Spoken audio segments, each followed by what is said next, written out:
Merrimack TV is committed to our community. From gavel-to-gavel coverage of town and school board meetings to updates on town services and projects, we aim to keep you connected. Good morning, I'm Kyle Fox, Public Works Director for the town of Merrimack. Hi, I'm Diane Trippett. I'm the town clerk tax collector for the town of Merrimack. I'm Captain Matt Tarleton with the Merrimack, New Hampshire Police Department. And keep the public informed of every motion. All those in favor signify by saying aye. Aye. And many moments, so you can be confident that we're here for you. Thanks for watching. Stay connected. Follow Merrimack TV on Facebook.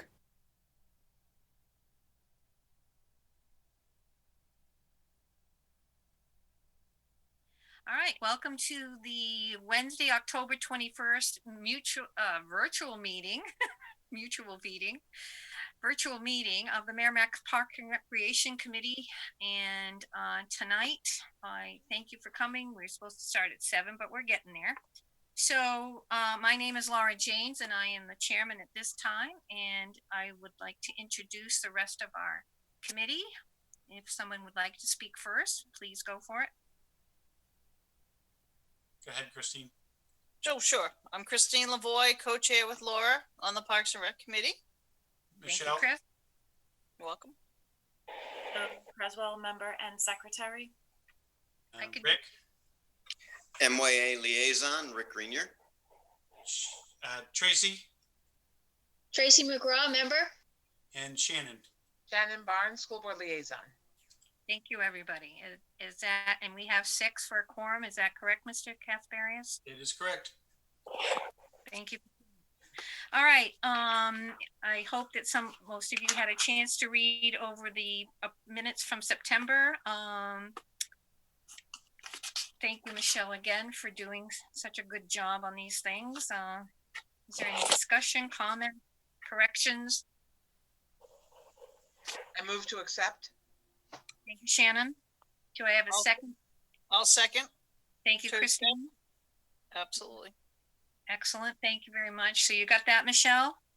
So all those in favor of approving the minutes from September 16th signify by saying aye. Aye. Aye. Aye. Aye. Aye. Is Abby here this evening? She is not. Thank you. And neither is Maureen, correct? Not Maureen, not Julie, not Lon. So. Okay. Thank you so much. All right. We've Moving lost on. Christine's video. Say that again. We've lost Christine's video. There she is. I All was right. on Thank you very much. Absolutely. All right. We're on to old business, please. Matthew, if you'd like to address what's going on. Sure. Just a quick update on the Watson Park fencing. As was mentioned at the last meeting, the town council did approve the installation of permanent fencing at Watson Park to block access to the river. Nobody's crazy about the solution, but unfortunately there just isn't a better option that will solve the problem in a better way. So the town put the fence project out to bid a couple of weeks ago. And the winning bid was a local company from Merrimack called Mr. Fence Guy. And he actually put in his bid that he's donating all the labor. So we're only paying for materials. So the cost was $13,000, whereas everybody else was $25 to $30. So we appreciate that in-kind donation for the town for this project. So that saves us some money, saves us about $10,000 or $12,000 over what we were expecting on that. Great. And so he's in the process of buying his materials now. So in theory, the next couple of weeks before winter, certainly, that'll get done. Perfect. Any questions? I'm going to keep going, Matt, on the Wasserman Park Beach update.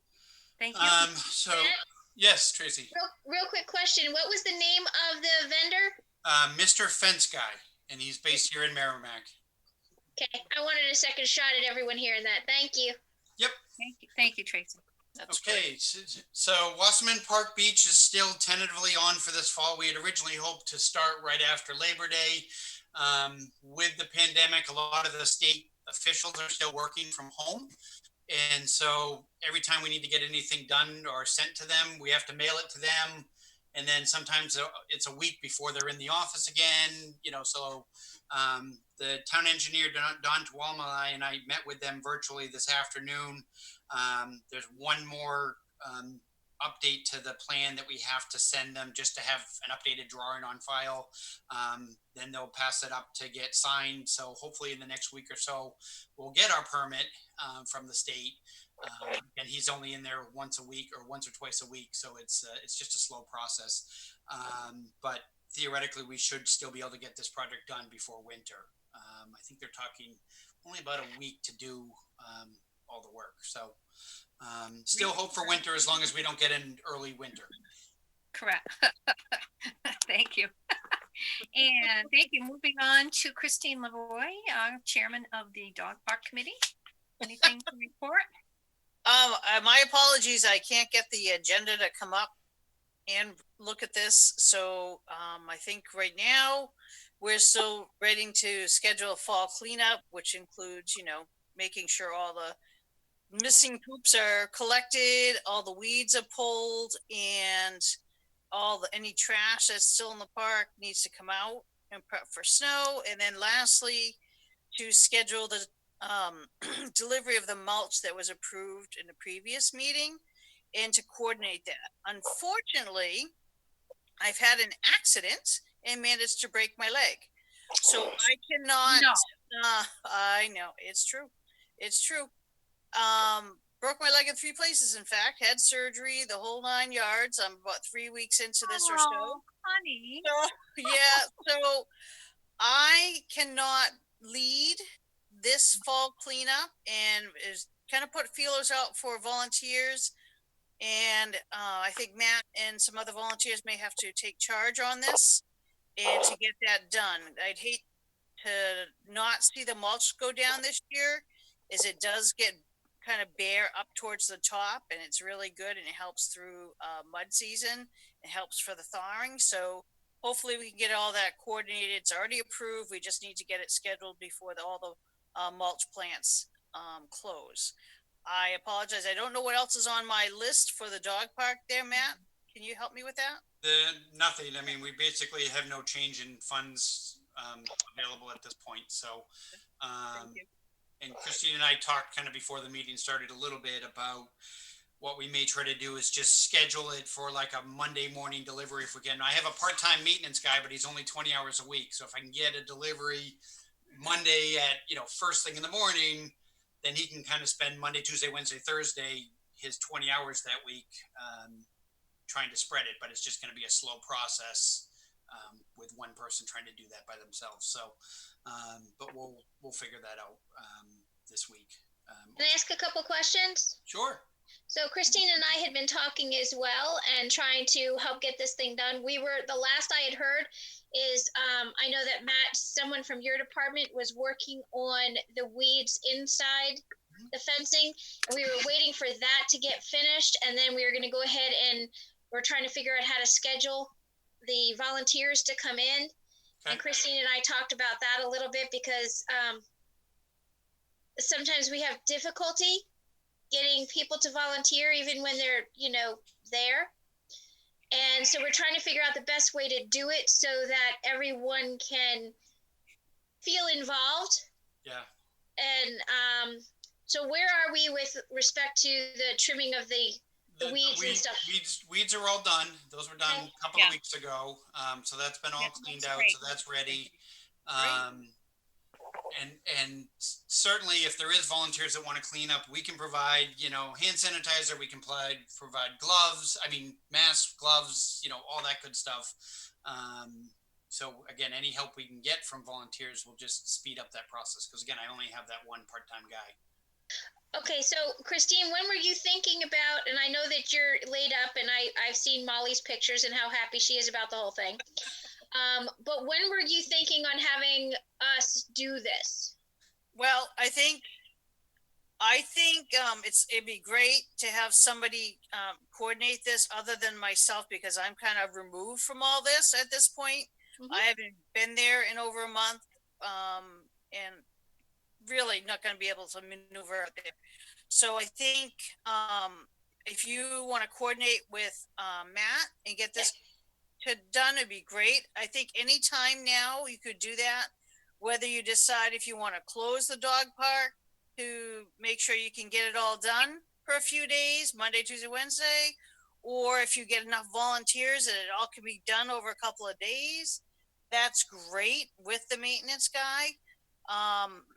So, but I think having me in it where I'm not really participating right now would be difficult. I think it's better if I step back, as much as I'd hate to step back. Then Honey. let somebody else volunteer and take charge of that.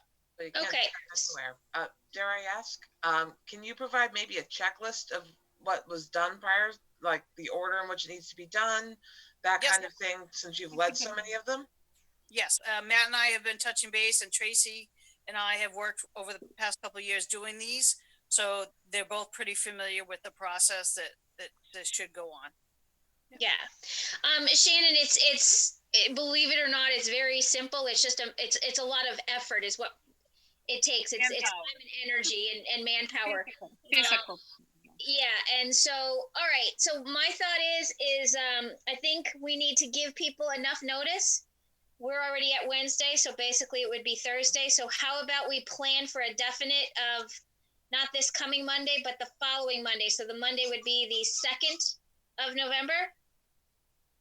Is Just that start doing your cleanup and No. Matt was talking about having the delivery of the chips on a Monday. Yep. So then cleanup would be the weekend before. So that would be the 31st and the 1st. That'd be Halloween. Yeah, I need to mention there's also general elections. Yeah, might- Oh yeah. oh yeah, you might want to push 1 week out, but Matt, coordinate with Lakeview Materials to make sure plants are still running, and he's going to be able to deliver on that, because sometimes they do run out on the playground mulch. So even if he has to bring it in and maybe put it in his shop or something and then deliver it, I'm not sure. I think in the past he's brought it right from the plant. So just touch base with him, and I'm sure he'll let you know what the status is for that. All right, Matt, I'll just coordinate it with you, and we'll go from there, and just keep Christine in the loop so she can help direct traffic. Sounds And good. keep me in the Sounds loop great. also, because I can come over a couple of hours every morning now early. Oh, perfect. Oh, Okay. fantastic. And I'm Rick, not gonna do you have break a my question? My question was about the timing because I'd like to try to help if I'm available. Okay. And I would be able to help on a Saturday or a Sunday, so I'll Okay. wait till you send out emails, but please keep me in the loop, okay? Okay. Thank you. Thank you, Rick. Saturdays and Sundays tend to be the best days because that's when the most people are out there. Right. During Right. the week, it's hard to get volunteers during the daytime because people are working, and the people that go out there usually don't have the time to volunteer. So the weekends are usually the best. But we'll let everybody on the group know. Okay, Great. thank you, Casey. Thank you, Fantastic. friends. Thank you, everybody.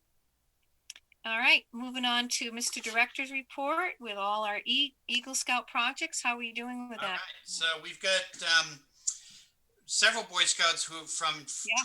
424 who have recently finished their Eagles, who were working on Eagle Scout projects here at Wasserman Park.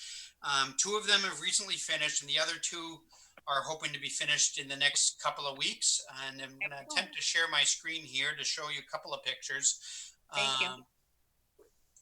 As long as this works. All right. Can everybody see pictures?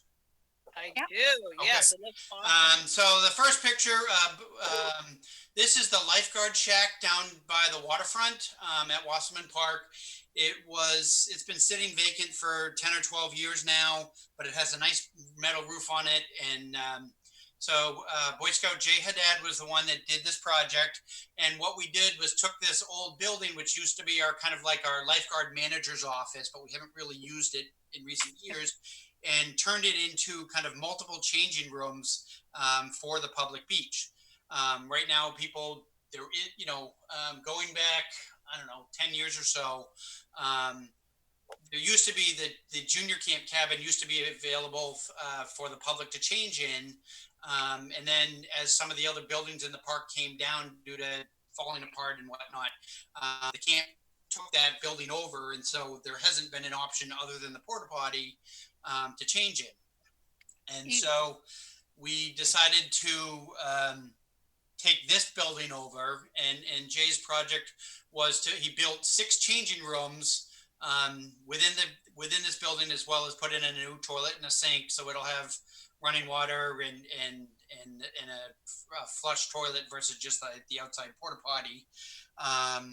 The plan is, obviously, this building will be open, certainly on the weekdays when camp's in session, and then on the weekends, kind of June, July, and August, probably 10 to 6 or somewhere, depending on what the staffing schedule is next year. But it'll be available for use, and then our weekend park attendants will be responsible for cleaning it and that kind of thing. But so the picture on the left is obviously the hallway. So there's 2 doors on the left, and then there's one in the back left, back right, and then 2 doors on the right. And then the picture on the right is one of the bigger stalls in the back corner. So almost like a family changing stall. So came out really nice. It ended up being a little more effort than when we thought. He started working on his project, and then it turned out the subfloor of the entire building was rotted out, and so we had to put him on hold, bring in a contractor to fix all the subfloor, and then he did everything else. But he did a really nice job, and it's funny, I posted a picture yesterday on Facebook about it, and there's already been like 150 likes and comments about how nice it came out and how appreciative they are. And that, combined with whenever we get our beach project done, will really help kind of spruce up the waterfront. So that was our first project. And the second one was Boy Scout David Roy, also from Troop 424.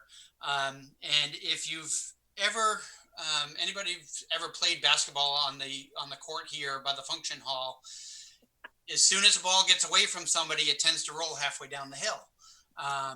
And so David's project was to build basically a barrier net fencing on the lower side of the court to kind of stop that from happening. It's a mesh netting, a mesh net, almost like a tennis net, that'll hold it up. It's something we can easily remove in the winter, which is something we do with the tennis nets. The poles are actually in ground sleeves, so if I really needed to, I could also pull the ground sleeves out if for some reason I needed to get in there with equipment and whatnot. But again, a lot of feedback about how beneficial this will be. We've had Kevin O'Leary's basketball camp here for 27 years or something now, and I know he's going to really appreciate it when he comes back next summer. And so again, another really nice project. It was done, he finished last week and a half ago. So we have 2 more kind of in the works. We have one scout who is building Michael Clark, who is building a information kiosk over at the dog park for news and notices, things like park cleanups and need for volunteers would be great for that kiosk, When I talked to him last week, he was hoping to get the posts in the ground. It's all basically built, but he was hoping to get the posts in the ground this week, hopefully. So, I would expect within the next week or so that certainly will be done.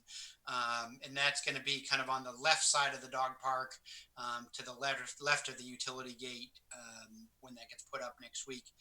And then we have one more project that isn't on the agenda officially, but it's Keyshawn Srinivasan. And Keyshawn's project is actually building us an ADA accessible ramp for the day camp office. He finished his last fundraiser last week, and so is hoping to get his project done in the next couple of weeks. So hopefully when we meet in November, whether that's virtually or in person, I'll have pictures of both of those projects to share with you. Well, that's wonderful news. 4 scouts from 424, huh? Yeah, and we get projects from all the troops in town, Right. and as well as we've even had some from some of the troops from other towns. But we're always appreciative of all of those things, because it's just things we'd never get done ourselves with the budget. Well, thank you for lining all that up and coordinating it. Fall program updates, Matt? Sure. Anything? So, couple things. 2 weeks ago, we held our first annual Natticook Challenge, which was a 5K obstacle course race through Wasserman Park, which also utilized the Conservation Trail Network. We ended up with 63 people registered for the event. They were obviously separated out into different waves. It was about groups of 10, so, and of course, once they start running, they're kind of socially distant anyway. But it was really well received, and we've already had people kind of sign up. Okay, when can we sign up for next year, kind of thing. So that's the hope, is that it will become an annual event. Aside from running through the trails, there was kind of fitness challenges that they had to do along the course. There was 9 different challenges that they had to do and stop and do. Again, really nice event. Came out. We had perfect weather, but that's inspired us to start a new trail running event this winter. Which is because, why not keep people outside and active this winter? So it's going to consist of 3 races this winter. The first is going to be called the Hot Chocolate Sampler 2K.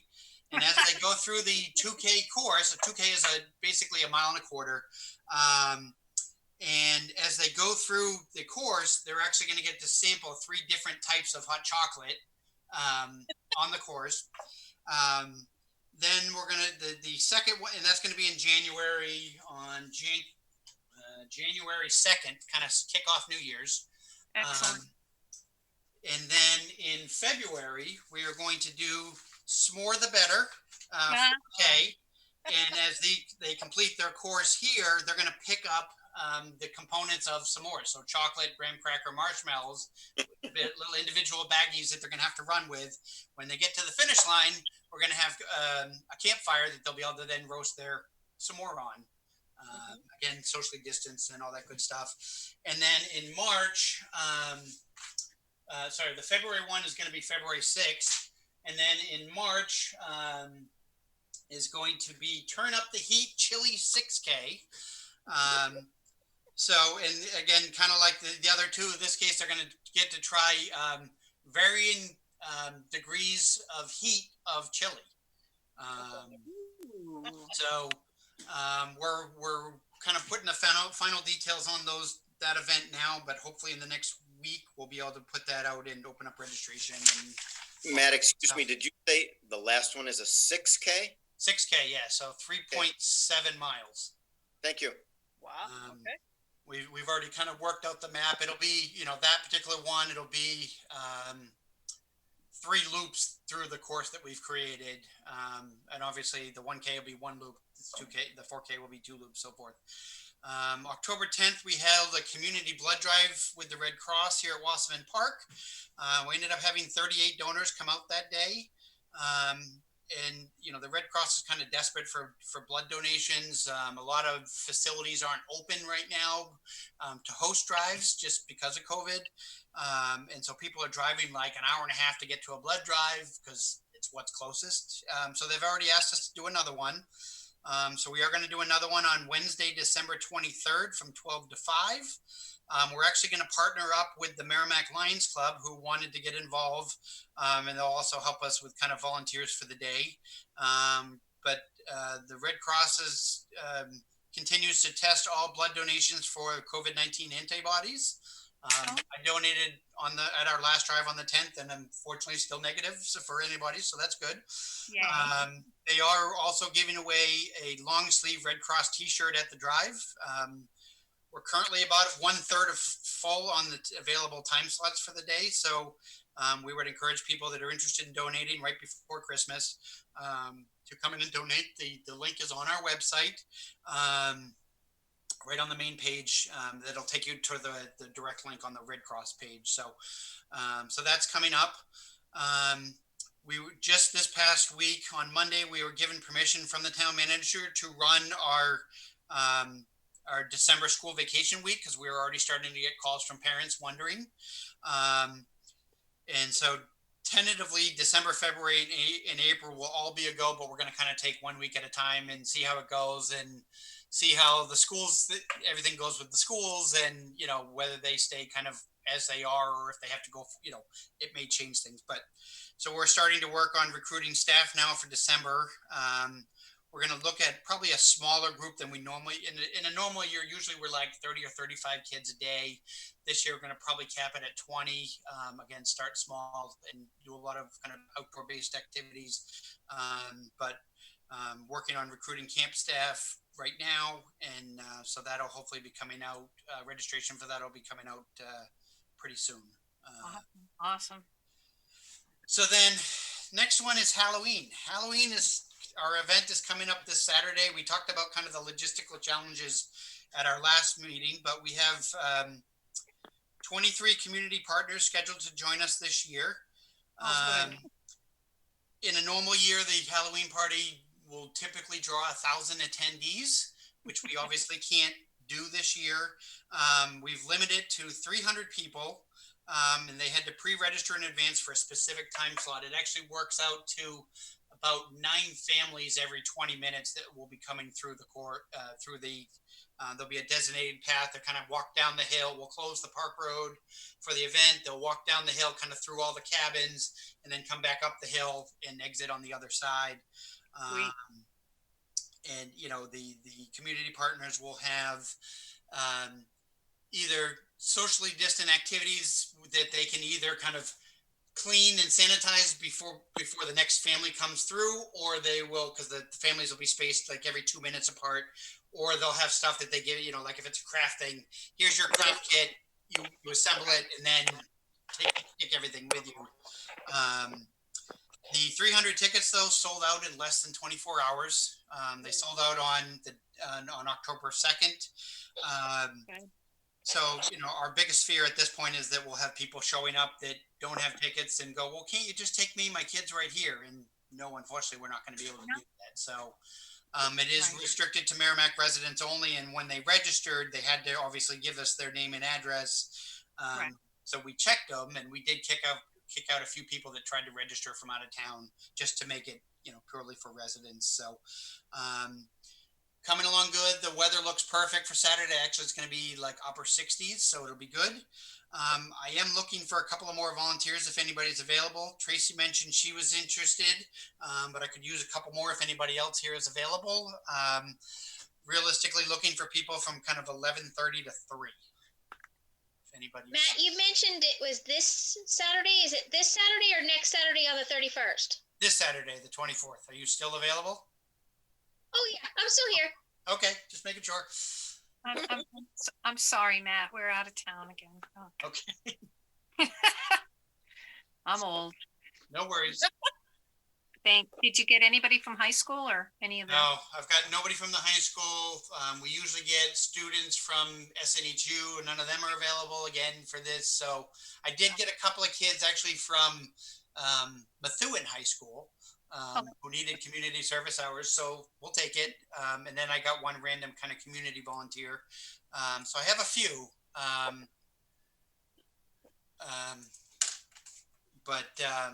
and we'll make do if that's all we have. But you know, it would be easier if we had more. Matt, excuse me. I want you to know that I shared this with our MYA community, and hopefully you'll hear from a few people there. Okay. And I'm try to make myself available as well on Saturday. Great. Thank you. Sure. All right, I will write that down. Okay, moving on. So that is Halloween. Again, looks good on our end at this point, and we're going to spend the next 2 days kind of final preparations, but looks good to go at this point. Next Thursday, I'm scheduled to appear before the council to talk about the holiday happenings event, which it usually consists of the parade and the tree lighting. It was originally supposed to be tomorrow, and then the council meeting got postponed to next week. So we have another week to think about it. But again, usually it consists of kind of the tree lighting, the parade, and we've worked with Macaroni Kid to do the kind of candy cane scavenger hunt. And, you know, there's kind of the governor's issued two sets of guidelines basically that apply here. One is festivals and events. And then there's also an executive order which mandates that any event that has more than 100 people in it, the organizer is responsible for enforcing a mask mandate in the event, even if it's outdoors. Which is why with Halloween, we've got it spaced out with time slots and so that there's not a large gathering of people, you know, and even with Halloween, like we're going to close down the playground so they can't all go to the playground And hang, yeah. and hang out while they do that. So the challenge of that is how do you enforce social distancing and masks, not only of parade participants and of the parade spectators with limited volunteers. Again, we're struggling to get kind of volunteers because typically the high school kids, like the internet club doesn't seem to be up and running, and the like the college volunteers that we usually get aren't doing anything right now. So it's like, how do you logistically do that? You know, we don't have the bodies to do that. So my recommendation next week to the council is going to be to cancel the parade this year. I mean, realistically, we have the same issue that we had when they canceled 4th of July, but now we're also in cold and flu season, which just makes it harder, you know. We're hoping to still do a scaled down version of the tree lighting only. Obviously, if you take out the parade, you know, in a normal year with parade and tree lighting, we will usually see, you know, 600 plus people at the tree lighting. If we do the tree lighting by itself, I would expect more like 100. And so it's obviously a much more manageable number. You know, so we're going to talk about that next week. I talked to the band director, and they're kind of, they usually perform in the parade and the tree lighting, and it's going to kind of depend on where things are with the school district in the next couple of weeks. I know they're going to make a decision next week, I believe, into next week. If they, you know, the thought process from Pat at this point was, if they're still in kind of hybrid mode, then they might be able to send me a portion of the band, you know, 10 members or 15 members, something like that. They can't send the whole band just because they would need 120 yards to be able to space out just the band, and we don't have the room to do that. So, so maybe it's 10 members and, you know, kind of smaller and put them behind the bandstand so they're separated and all that kind of stuff. But so that piece of it is kind of up in the air still. Obviously, kids can't go and take pictures with Santa, but he can still do that, you know, and so we can do some things like that. We're also discussing the idea of doing on a separate day a holiday food drive, you know, probably in front of town hall, where Santa and Mrs. Claus are on the sidewalk kind of collecting the food with the elves. You know, people can kind of pass it out the window. We're also discussing the idea of maybe the kids can drop off letters to Santa at the same time, which then Santa will respond to before Christmas.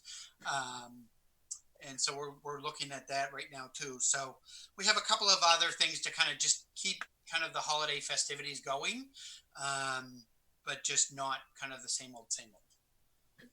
Thoughts on any of that? We have to see one day at a time still. Pretty much. Okay. Hearing none there. The last thing that wasn't on I didn't put a bullet point on it. We just got the town budget instructions on Monday. So I haven't even actually started working on it yet. I have 3 or 4 things in mind for the budget. We'll mostly talk about it in our November meeting, but, you know, obviously we'll be looking at, with the reconstruction of the beach, we're looking at trying to get funding to add lifeguards on weekends again, which we haven't had in who knows how many years now, among other things. But for the most part, the budget will probably be level funded. But again, we'll talk about that in November. Okay. And I'm done. Any other? Thank you very much, Matt. I appreciate all your jumping around doing all this. You're very creative. All right, on to organizations. Sorry, Maureen's not here, and Abby's not here, and Mr. Greenier. Do you have anything to add? I sure do, Mrs. Janes. Thank you. All of it good, fortunately. Yay! We have our baseball, soccer, and football seasons will be concluded by November 15th.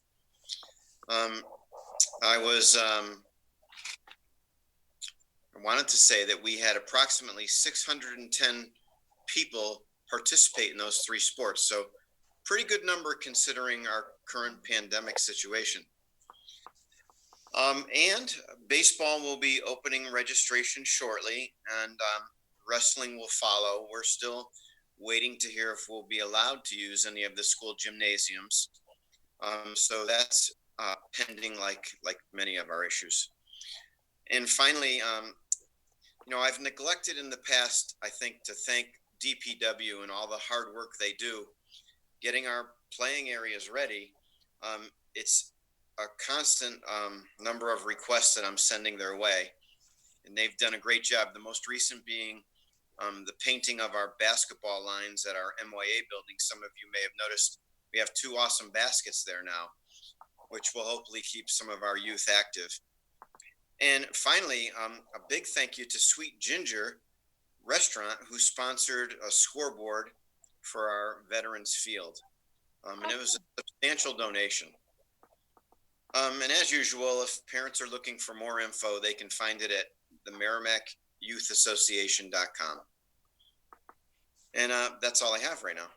No, that's well said. Thank you very much, Rick. I appreciate Sure. that. And Ms. Shannon, how are you? School Very board. well, thank you. So I think Matt hit on a couple of the points already. So we are at this point going to be meeting in the next week or so to talk about next steps based on basically COVID case load in Merrimack, the impact on schools that's had so far. Currently, we're in week 1 of a 2-week shutdown of the middle school based on a positive COVID test. So, which was a staffer, and it was through the DHHS's guidance that move was made, and it was explained quite well by Mark McLaughlin at our Monday meeting. We have had 6 positive COVID tests at the high school, which so we only had 6 kids that were positive, but it did result in 170 kids requiring quarantining throughout the quarter so far. So we are definitely in a space that next steps are being weighed, and what the data is telling us makes next obvious sense. So right, Matt, all the uncertainty you're talking about with the band and everything else, where obviously it's such a live and dynamic situation right now. So we will be having another meeting. We were always targeting June 30th. Wow, we'd love to targeting October 30th as our first benchmarking time to see where we need to take next steps of education. And again, the one thing I think I just wanted to stress, because I don't want to stress people, is looking at that as our benchmarking date. It doesn't mean we're going to flip a switch that Monday and make changes the next week. So keep looking for those communications on our website. I wish there was more about recreation and park use in my report tonight, but I think that there's so many youth impacted by this. The more touch points on that data, the better. So go to SAU26.org. All of the communications to our families are there about how operations are going, and it will be guiding us going forward. So keep a look for those messages from Dr. McLaughlin and building heads based on specific buildings. Thank you, Shannon, and thanks for all your dedication and time in this. They're doing a wonderful job at administration. I can't say enough about how they've stepped up and really put safety in mind, and it's been quite a process. It certainly is. It certainly is, and I wish you all well, because this is new territory. It is. New territory. Any comments from the public? Any Looks like public? Tracy's got a question. Yes, Tracy. This may not be relevant for a Parks and Recs meeting, but I do have a question for Shannon. You were talking about the middle school and COVID, and you were talking about the high school and COVID. Has there been any discussion as to how that might affect voting, since both the middle school and the high school are now polling places? No, it should not affect that. We sanitize nightly with fogging machines, the whole 9 yards. So it should not affect that at all. We do have voting on Tuesday, and on Wednesday, it was a scheduled closed day for professional development and planning. Obviously, a little more refinement that needs to happen with school in session. So we should be in perfect shape to open up a safe building on Thursday as well. I appreciate you answering that because I've heard a lot of people asking questions For sure. about that. So thank you for that. You bet. Always professional, Shannon. Thank you. All right. Any other comments or a motion? I'll take a motion to adjourn if you wouldn't mind me doing it. Not bad at 7:50. Woo. I'll second. Thank you, Tracy. Thank you, Shannon. You all set there, Michelle? She's here, right? Yes. Sorry, I forgot you can't see me. Yes. Hi. Thank you for joining us. I appreciate it. I mean, I'm not all set, so I'll be pinging all of you after, but I'm all set enough. I know. The name That of the went form- rogue. He had a lot of extra bullet points. I was like, I only had one extra bullet point. we'll discuss after. Just the other guy's how to spell his name. Yeah, I get that. All right. Well, all those in favor of adjourning at this point? Aye. Aye. Aye. And thank you for your efforts. And I'm sorry about the late start. I don't know what happened. But... All right, Matthew, thank you very much and go home. Good night, Thank you. guys. Good night, everyone. Merrimack TV is committed to our community. From gavel-to-gavel coverage of town and school board meetings to updates on town services and projects, we aim to keep you connected. Good morning, I'm Kyle Fox, Public Works Director for the town of Merrimack. Hi, I'm Diane Trippett. I'm the town clerk tax collector for the town of Merrimack. I'm Captain Matt Tarleton with the Merrimack, New Hampshire Police Department. And keep the public informed of every motion All those in favor signify by saying aye. Aye. and many moments, so you can be confident that we're here for you. Thanks for watching. Stay connected. Follow Merrimack TV on Facebook.